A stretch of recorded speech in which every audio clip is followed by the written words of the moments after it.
Presidente Bolsonaro, bom dia, satisfação em falar com o senhor. Bom dia, eu quero agradecer aí também a oportunidade que vocês estão me dando ao vivo, discutir algumas coisas sobre o estado de Mato Grosso e sobre o Brasil. Bom dia a todos, muito obrigado mais uma vez. O senhor que tem sido um torcedor e tem estado bem contente ultimamente, né? Porque o seu time só tem dado alegrias. Vai levar mais uma Libertadores, presidente? Não tem dado muita alegria não, que eu sou palmeirense, na verdade, né? E quase fomos para o terceiro lugar. O time tem um bom plantel, mas está faltando um tempero a mais ali para o time desembocar. E, obviamente, eu acho que todo mundo que é torcedor tem plena convicção que o grande rival, né, de todos nós é o time do Flamengo, que já tem jogado com muita vontade, disposição e tem tudo para ser bicampeão. Tricampeão. Foi corrigido por um flamenguista aqui. Presidente, quando é que o senhor vem aqui para Mato Grosso? Já estamos todos na expectativa. E confirma a agenda já da próxima semana? Já está confirmada? Podemos esperar o senhor aqui em solo mato-grossense? Tá confirmado, sim. Nós vamos visitar uma comunidade indígena, entrega de algum material. E nós temos como referência os Parecis aí, que têm produzido já há algum tempo. E nós estamos estimulando esse tipo de concessão, né, para os demais indígenas do Brasil. Tanto é que tem um projeto no Congresso, de autoria nossa, do Ministério das Minas e Energia, basicamente permitindo que o índio, né, o indígena, faça na tua terra o que o seu irmão fazendeiro faz ao lado.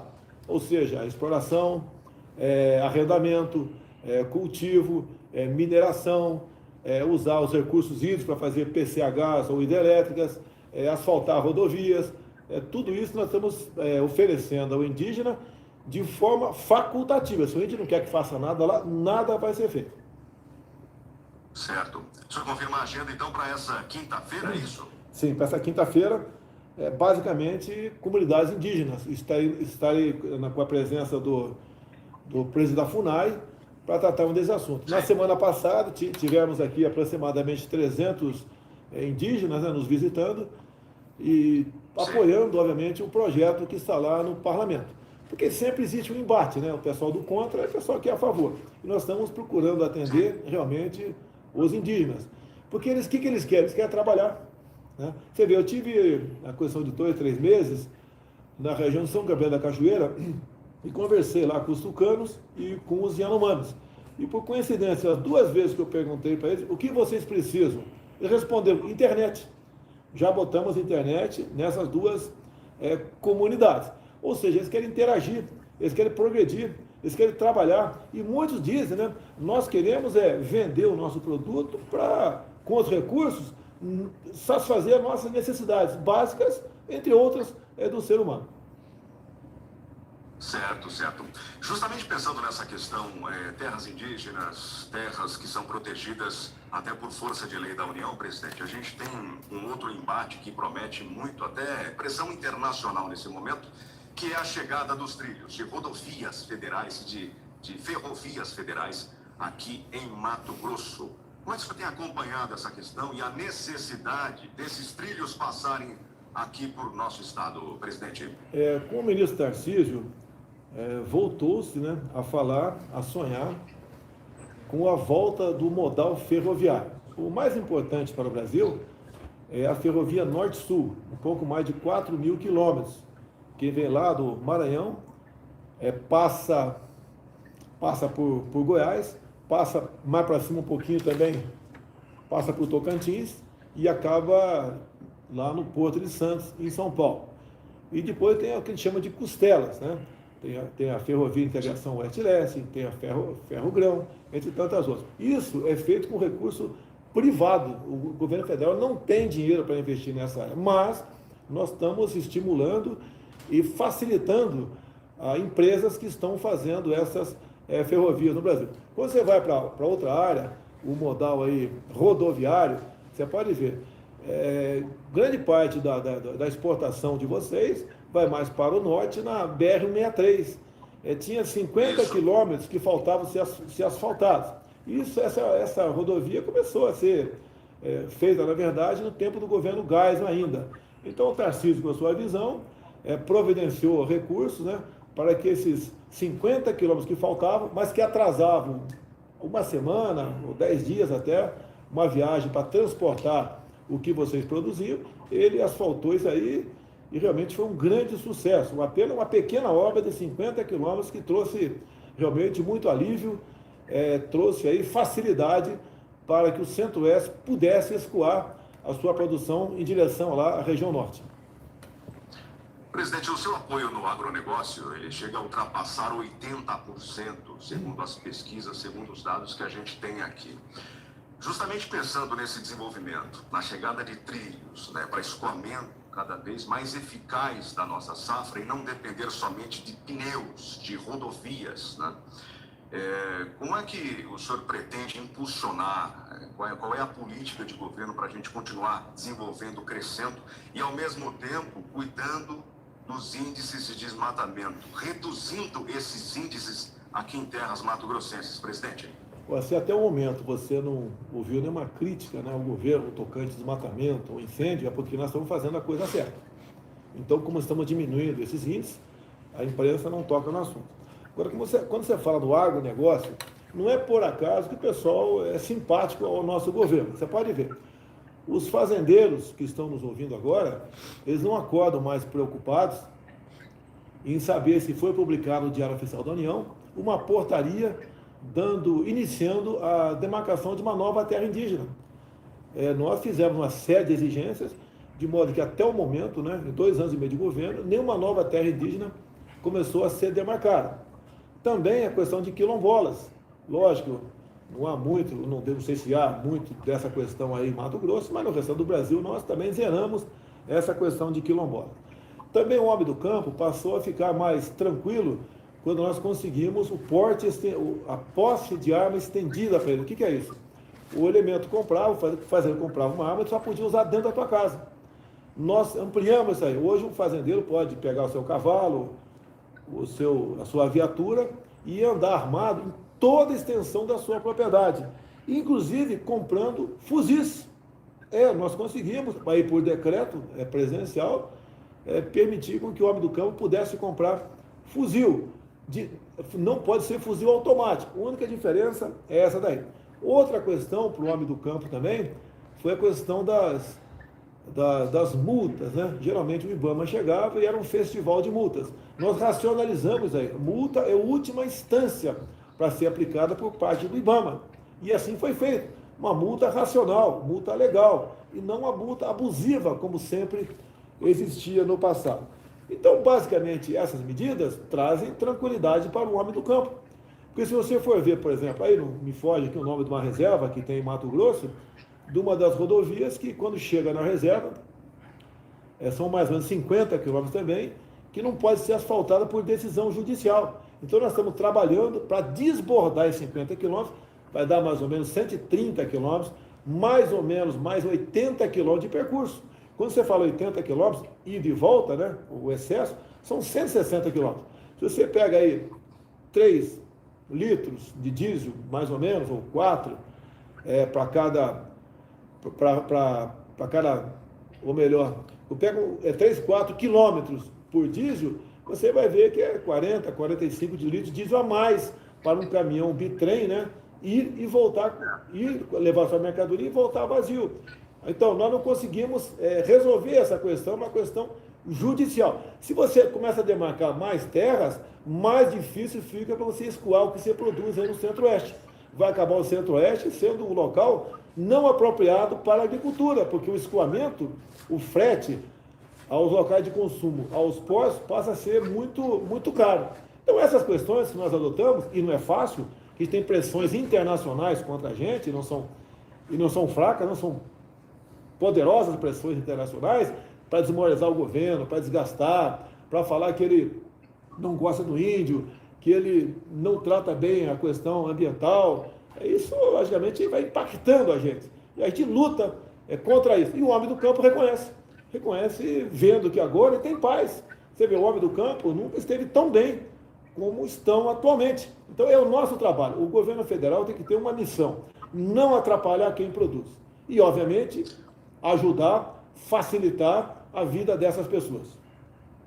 A que se devem essas pressões internacionais, na sua avaliação, presidente?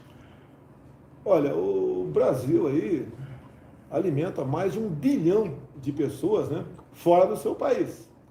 Aí se você entra em concorrência com a Austrália, entra com os Estados Unidos, em pequena parte com a França, então é tirar você do mercado, é a concorrência.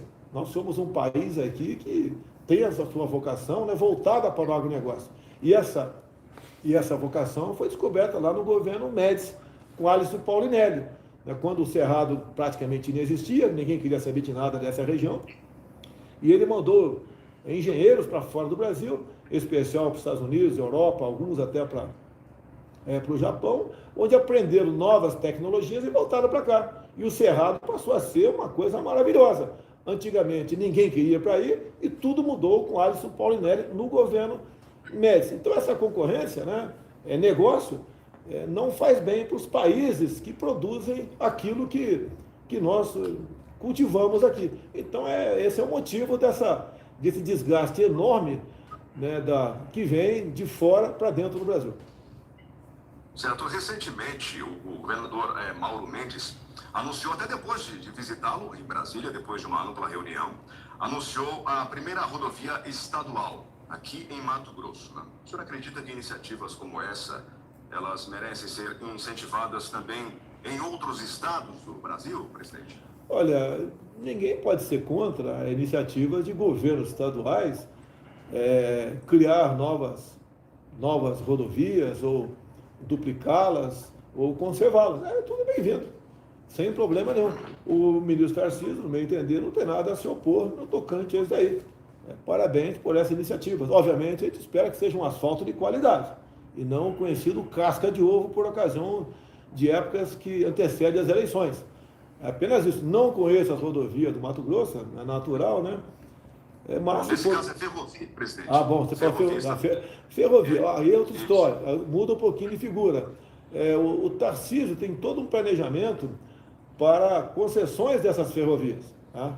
Se o governo estadual quiser fazer, é um direito dele aplicar nessa área com a iniciativa privada. Do nosso lado, nós temos um planejamento, temos uma programação que quem investe nessa área está feliz conosco. Agora, se alguém quiser atravessar, atravessa, sem problema nenhum. Nós não vamos impedir, nem temos poderes para isso, nem vamos impedir. Mas a responsabilidade passa a ser exclusiva do respectivo governador. Certo, certo. Presidente, vamos falar da casca de banana, que o senhor disse que colocaram no teu caminho aí uma casca de banana, um fundão eleitoral de 5 bilhões e 700 milhões de reais. Aqui recebemos várias manifestações, mato-grossenses revoltados com a situação, acompanhando foto de cada um que eles ajudaram a eleger ou não também no pleito passado. Numa manobra que a gente acompanhou aqui da então presidência da Câmara, naquele momento, né, tinha um outro deputado na presidência e a gente observou aqui esse movimento de inserir na LDO, né, o fundão eleitoral. O senhor recebeu, né, essa LDO com esse fundo aprovado. O que o senhor decidiu sobre o fundão, presidente? Olha, o fundão nasceu em 2017. Eu era deputado federal nessa época. Tá? Nós temos que cumprir a lei. Eu não posso vetar ou sancionar qualquer coisa sem responsabilidade. Se eu sancionar o que eu não devo, né, ou vetar o que eu não posso vetar também, eu estou em curso em crime de responsabilidade. Então, a minha decisão, que é decisão legal, no tocante ao fundão, vamos vetar tudo que exceder o previsto pela lei de 2017. Eu acredito que desses 5 bi e 700, menos de 3 bilhões deverão ser sancionados. Agora, se eu não me engano, amanhã ou depois da manhã, o limite para nós vetarmos ou não parte da LDO. A ordem que eu dei foi a seguinte: vetar tudo que extrapolar aquilo previsto na lei de 2017. Agora, vamos supor que não seja possível porque está num artigo só. Então, vete tudo. Essa foi a decisão. Eu não quero brigar com a Câmara, nem com o Senado, mas 5 bi 700. Né? Extra, porque tem um fundo partidário também aí, é um assinte, é uma coisa inimaginável. Eu lembro das minhas campanhas, né? Eu tive por 8 vezes, né, por 7 vezes, ser eleito deputado federal com recursos próprios. Raramente peguei recursos de fora. Digo mais, em 2014, quando vim candidato a federal, apareceu na minha conta partidária, colocada pelo meu partido na época, R$200 mil, origem JBS. Em 2014 era permitido o empresário, né, depositar, dar dinheiro para partido político, o partido distribuía para os seus candidatos. Por coincidência, presta atenção, olha o que eu vou falar aqui. A JBS pegou empréstimo de 9 bilhões de reais do BNDES. Foi 2013 para 2014. E aproximadamente 5% disso, um pouco mais de 400 milhões de reais, foram distribuídos para partidos políticos. Quase todos os partidos pegaram esses 450 milhões da JBS. E os partidos, por sua vez, redistribuíram para os seus candidatos. Eu era candidato e quando apareceu na minha conta R$200 mil, e lá está escrito o doador originário, que eu vi que era JBS, podia ser qualquer empresa privada. Eu simplesmente fiz gestões para devolver esse recurso e falei, eu quero dinheiro do fundo partidário normal, lá em 2014. Isso aconteceu. E depois tivemos problemas com a JBS. Deixa bem claro que a JBS não cometeu nenhuma ilegalidade pegando o recurso no BNDES, nem cometeu qualquer ilegalidade destinando mais de 400 milhões para partidos políticos. Qual empresário faz isso? Com que interesse o PT, né, na época, abriu as portas do BNDES para a JBS pegar esse recurso? E essa grana depositada na conta dos partidos, não sei dizer para você para que é. É para cooptar partidos para votar com o governo de olhos fechados. Certo. Mudando um pouquinho de assunto, presidente, se o senhor me permite, falando de pandemia, né? Falando dessa situação, e eu costumo dizer sempre aqui em Mato Grosso que nessa geração aqui, para quem a gente fala, só tínhamos 2 ou 3 especialistas, posso colocar dessa forma, em pandemia. Eles tinham mais de 100 anos e acompanharam, um deles até mais próximo, a última, a pandemia anterior.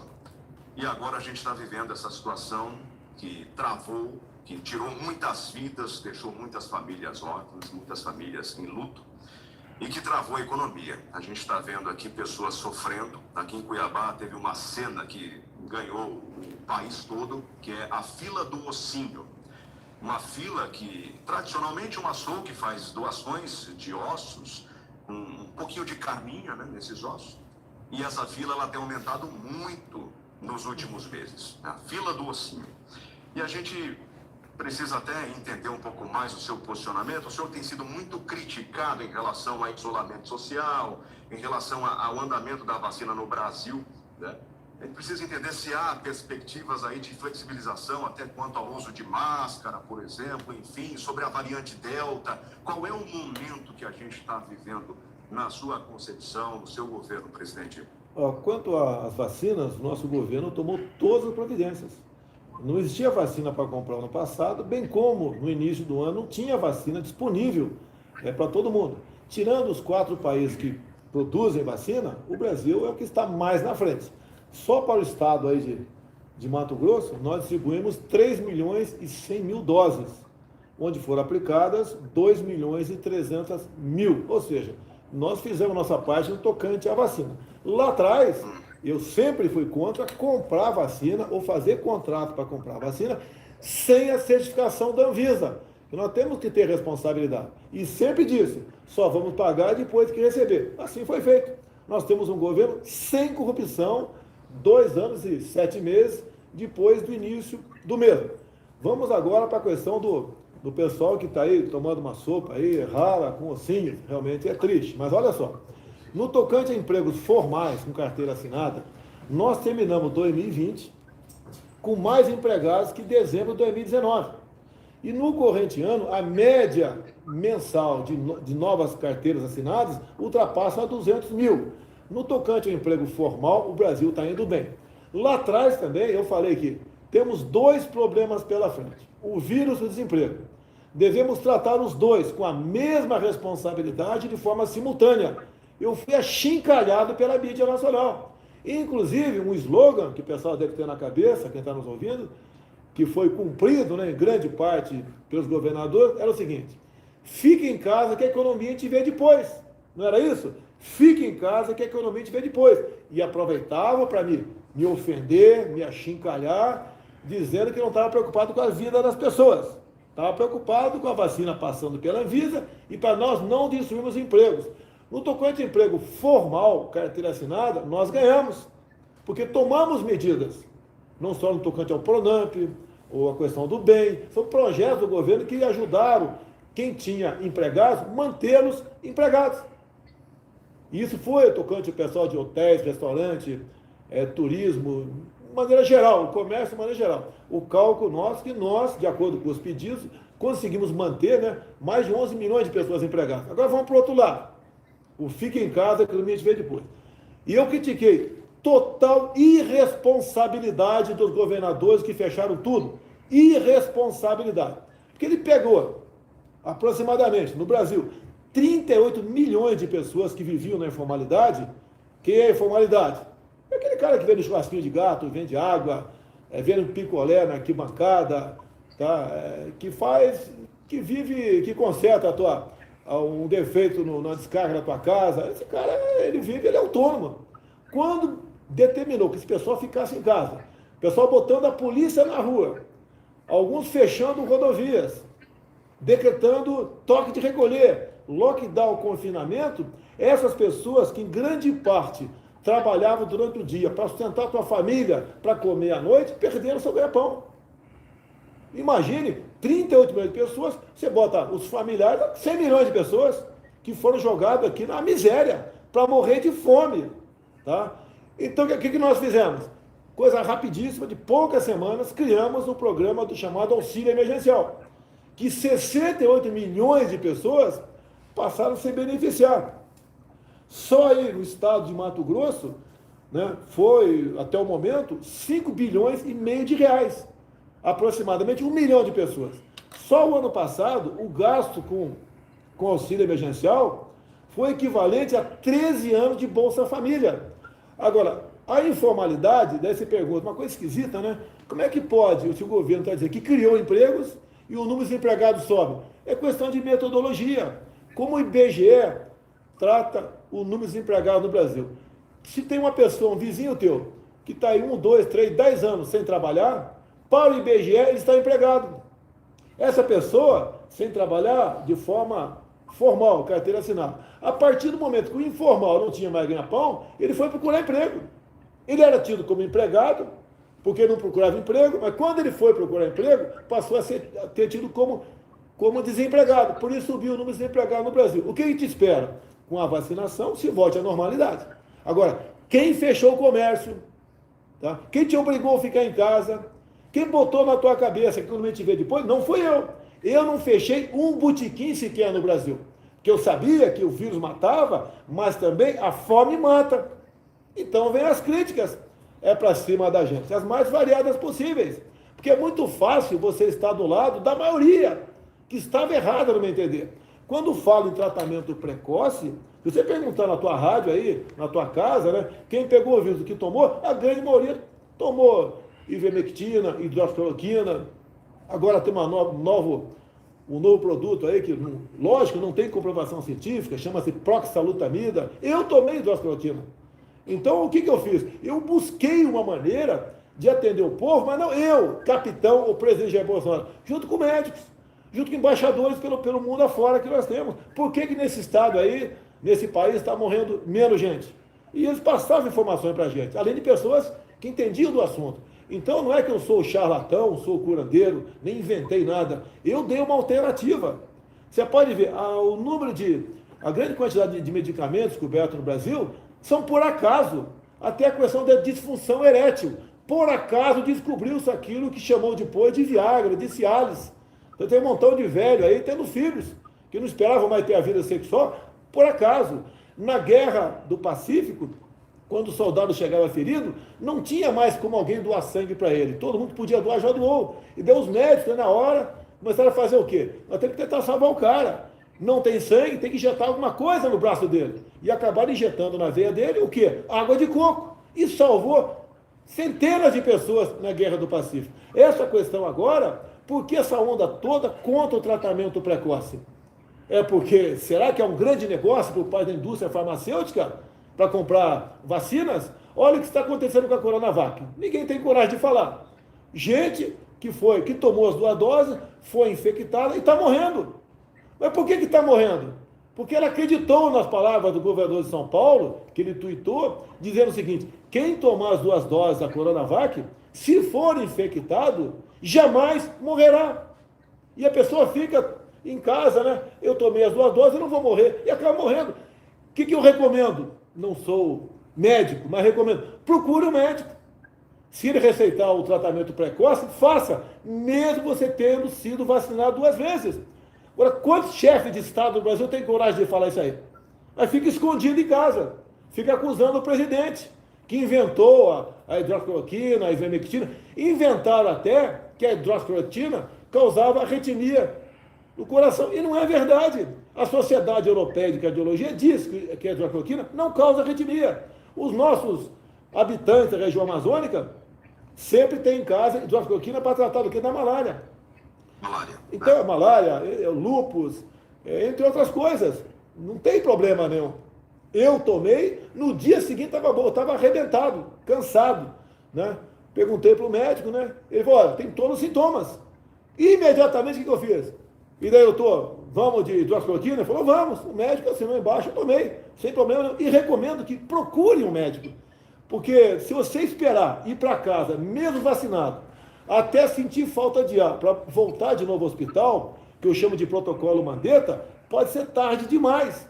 E olha só uma coisa importante. Eu nunca vi, na minha vida de 66 anos de idade, uma doença qualquer começar a ser tratada em fase hospitalar.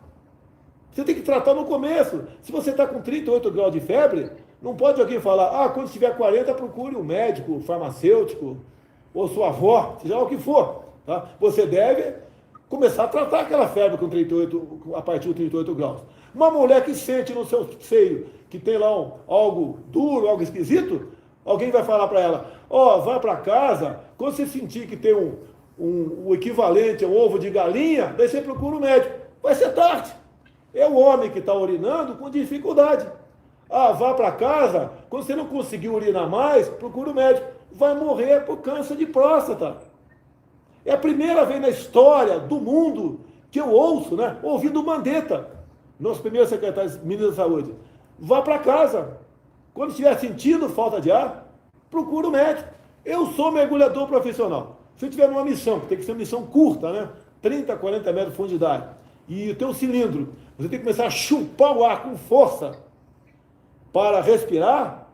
Se você ficar mais 2, 3 aspirações com força, você não consegue voltar mais. A primeira vez esse sintoma que se sentir, você tem que submergir. É a mesma coisa a questão do Covid-19. Você está com problema, você tem que procurar imediatamente o médico. Você tem que procurar um tratamento inicial. Se o médico falar: vai para casa, quando sentir falta de ar, volta para casa, procura outro médico. Ninguém está seguindo orientações minhas. Eu estou dando o meu exemplo. Eu tenho na frente aqui 3, 6, umas 15 pessoas. Por favor, levanta o braço aí quem teve Covid. Levanta o braço. Abaixa o braço. Quem tomou hidroxicloroquina ou ivermectina? Todo mundo levantou o braço. Todo mundo levantou. E não estou mentindo aqui. Não estou mentindo. Porque você pode fazer a mesma coisa na tua casa, na tua vizinhança, na tua escola, no teu local de trabalho. Por que ser contra a hidroxicloroquina e a ivermectina? Por quê? Você pode ver, as Big Techs estão derrubando página. Quem fala isso daí? Daqui a pouco vão estar derrubando páginas, daqui a pouco não. Já estão derrubando páginas, como aquele que fala que não acredita que o voto eletrônico seja plenamente confiável. O corregedor do Tribunal Superior Eleitoral, o senhor Salomão, ele está mandando desmonetizar páginas de quem diz que as urnas não são confiáveis ou precisam de uma maneira de ser auditada. É isso que acontece no Brasil, a hipocrisia. Pouca gente tem coragem de falar a verdade, ou tem oportunidade. Nós temos que resistir. Não podemos aceitar ditadura do Brasil. Temos liberdade de expressão ou não?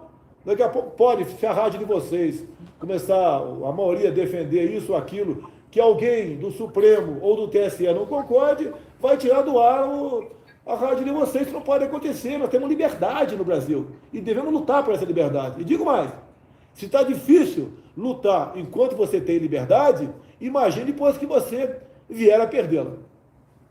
Presidente, o senhor imagina uma possibilidade, a risco, do senhor se tornar inelegível e Lula continuar elegível? Bem, no tocante a Lula continuar elegível, né, ninguém tem dúvida disso. Ninguém tem dúvida disso. Olha, ele foi condenado em 3 instâncias. De repente, o Supremo Tribunal Federal decidiu o quê? Olha, essa ação não podia ter começado lá na vara de Curitiba, tem que ser na vara de Brasília. É por isso que foi anulada a sentença dele. A questão do Lula, tá, coisas que não foram julgadas, inclusive, de corrupção, os delatores devolveram aproximadamente 4 bilhões de reais para pegar uma pena menor ou ficar livre da pena.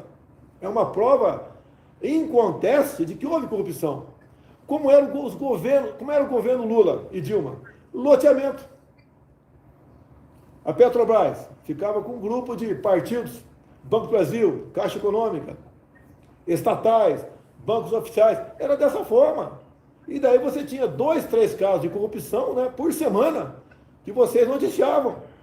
Isso não era invenção.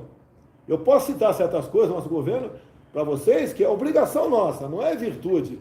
Você pega Itaipu Binacional, investiam 100 milhões, um pouquinho mais, um pouquinho menos, por ano.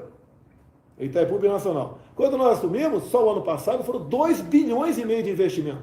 Investimento onde? Segunda ponte com o Paraguai, que está 60% pronto.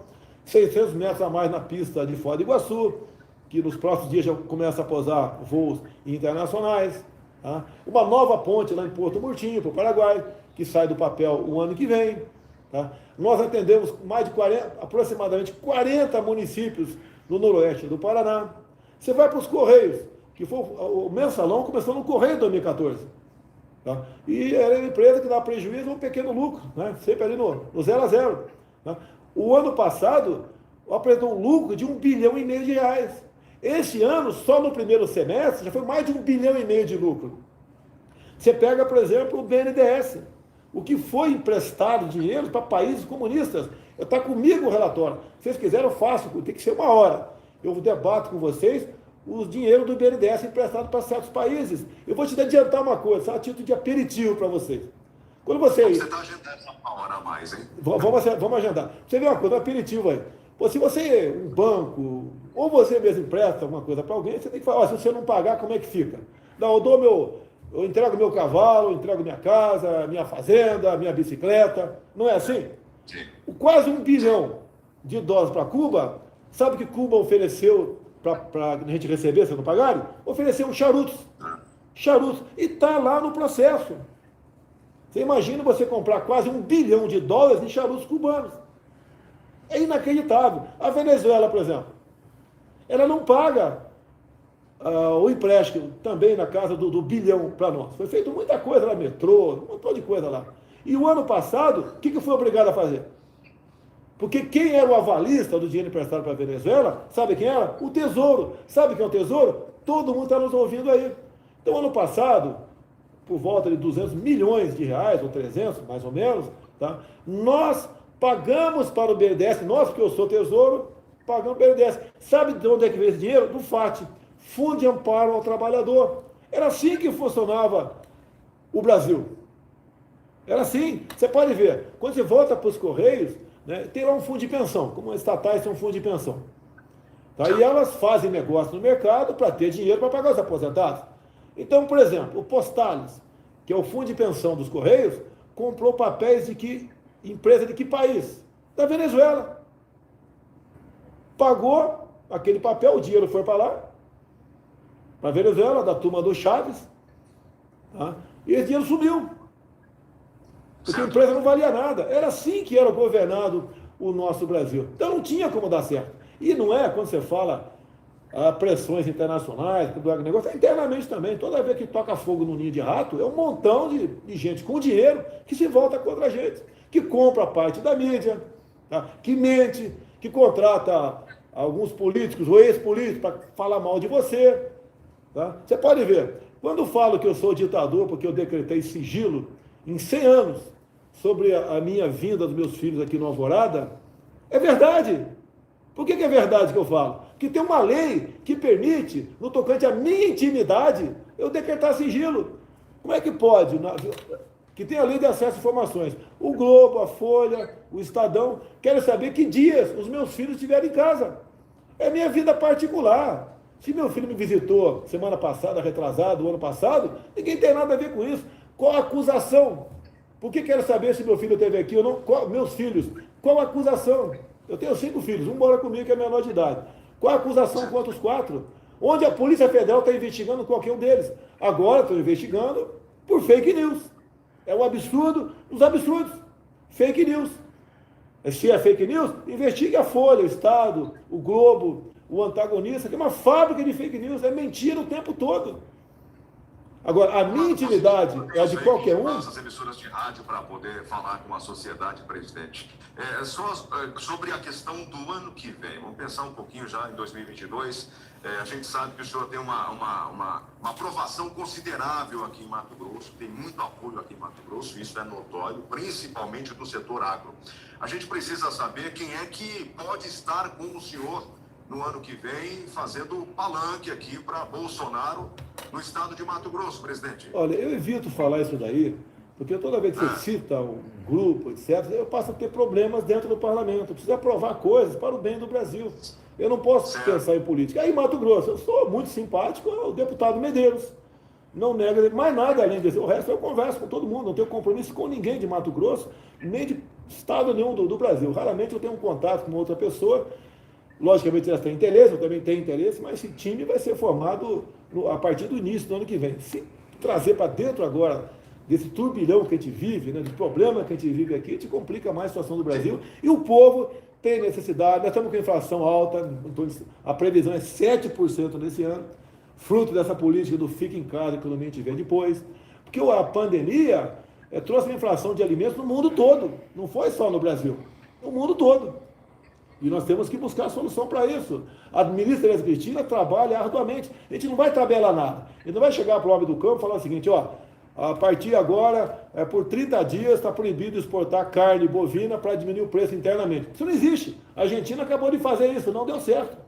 A gente não vai confiscar soja para fazer mais óleo que subir o preço aqui. Isso não existe. O que nós fazemos para combater isso aí? É investir, por exemplo, mais na agricultura. Como a Caixa Econômica entrou também na agricultura familiar pesado.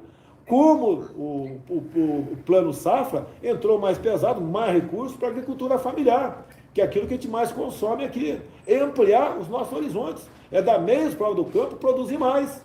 Se produzir mais, o preço cai. Se fizer o contrário, pior do que a inflação, haverá desabastecimento. É isso que nós não queremos. Presidente, rapidinho aqui, a gente sabe da sua agenda cheia, recheada. Rapidinho, o ouvinte está mandando pergunta aqui. Vamos lá, rapidinho. Bom dia, capital. Aqui é Paulo Delgado. Eu queria fazer uma pergunta para o nosso presidente.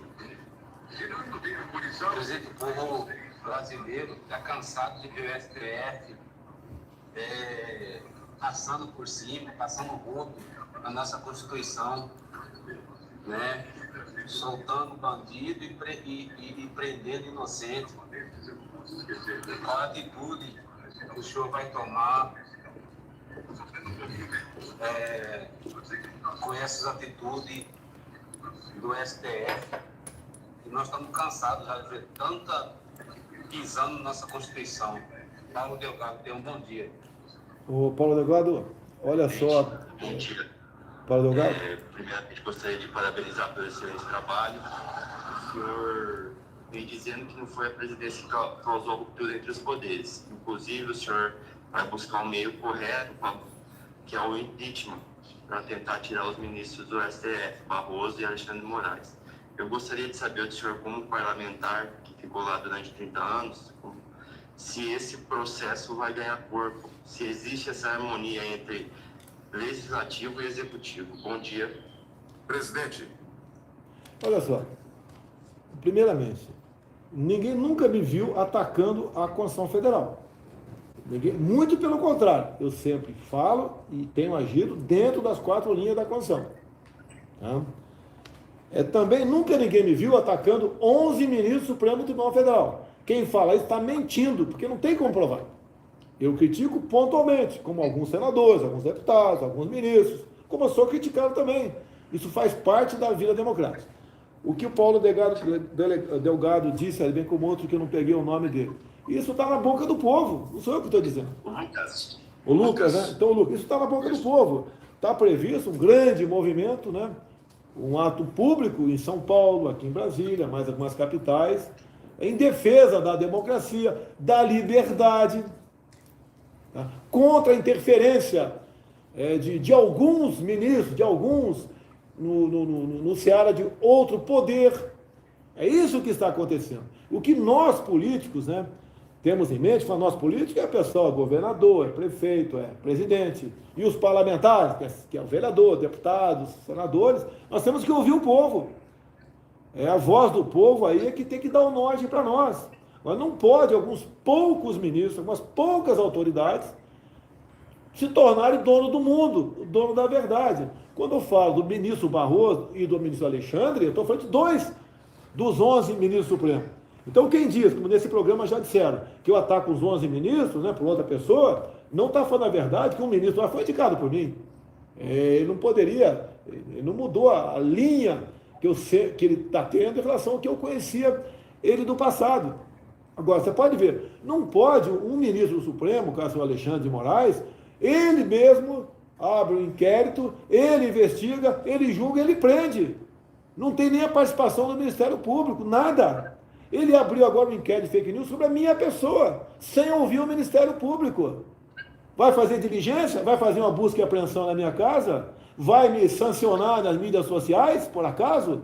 Será que ele vai chegar a esse ponto? Que ele está fazendo barbaridade agora, juntamente com o ministro do Tribunal Superior Eleitoral, o senhor Salomão, que resolveu, numa canetada, mandar desmonetizar certas páginas de pessoas que têm criticado, né, a falta de mais transparência por ocasião do voto.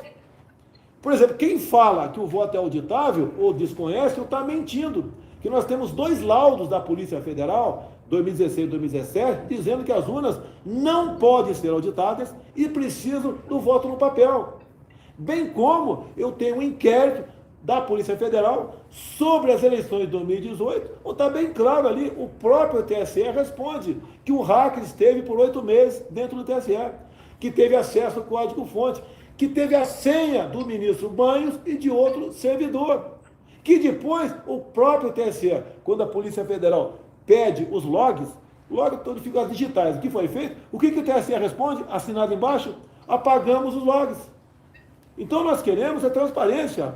Eleições limpas, democráticas, realmente tem que o cidadão na ponta da linha, não interessa quem seja, ter a certeza, se votou no João, o voto vai para o João. Se votou na Maria, o voto vai para a Maria. Agora, quando pergunto o que você vai fazer, essa semana tem novidades.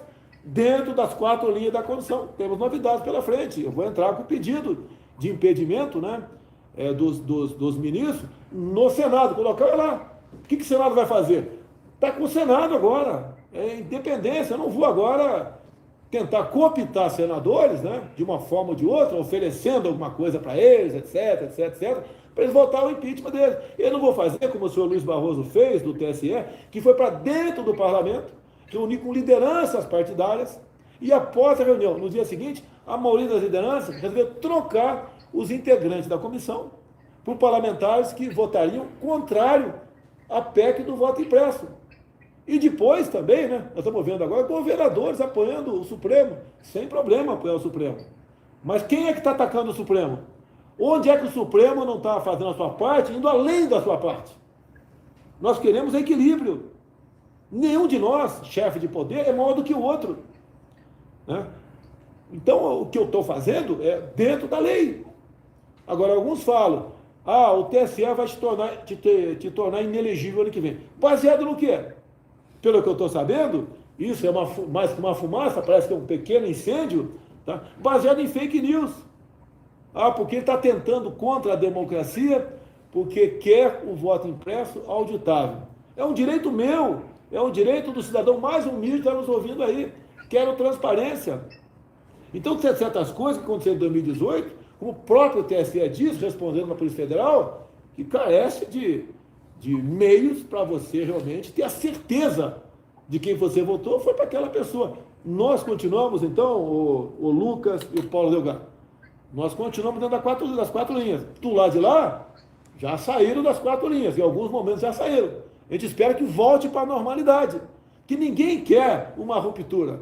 Uma ruptura tem problemas internos e externos. O mundo pode levantar barreiras comerciais com a gente, causar um caos aqui dentro. E eu tenho que agir dentro das quatro linhas, apesar de alguns, como o senhor Alexandre de Moraes, como o senhor Salomão do TSE, estão fora das quatro linhas. Agora, onde é o limite disso?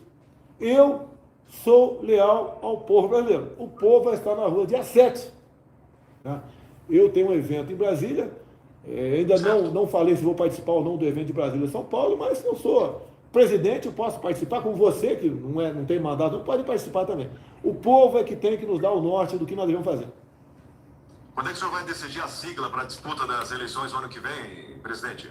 Por mim, eu já teria decidido, só que é um casamento difícil, né? Sempre tem um problema pela frente, né? Eu estou correndo atrás. Volta para o PP, presidente? Essa possibilidade existe, mas não é eu voltar ao PP. O PP tem que me querer também. É um casamento. Os dois lados têm que dizer sim. Tá certo. Presidente, muito obrigado pelo espaço na agenda. Obrigado por falar com o público aqui de Mato Grosso e para isso usar o meio rádio. E fica aqui uma recomendação para o pessoal da EBC, presidente. O horário nobre do rádio, quando tiver pronunciamento em rede nacional, é de manhã, presidente. Esse povo fica mandando áudio para a rádio a rodar à noite. À noite é televisão. Eu já mandei a sugestão para o pessoal da EBC, eles ficaram meio desconfiados, mas fica aí a sugestão e o agradecimento ao senhor, à assessoria da Presidência da República. Obrigado pela entrevista. Obrigado a vocês. Vou falar com o chefe da SECOM agora mesmo, para ter certeza disso. Um abraço a todos, um beijo nas mulheres de Mato Grosso e um abraço aos homens. Vamos torcer, vou ver se o seu Palmeiras passa pelo meu São Paulo aí na Libertadores. Tchau, presidente. Obrigado. Agora...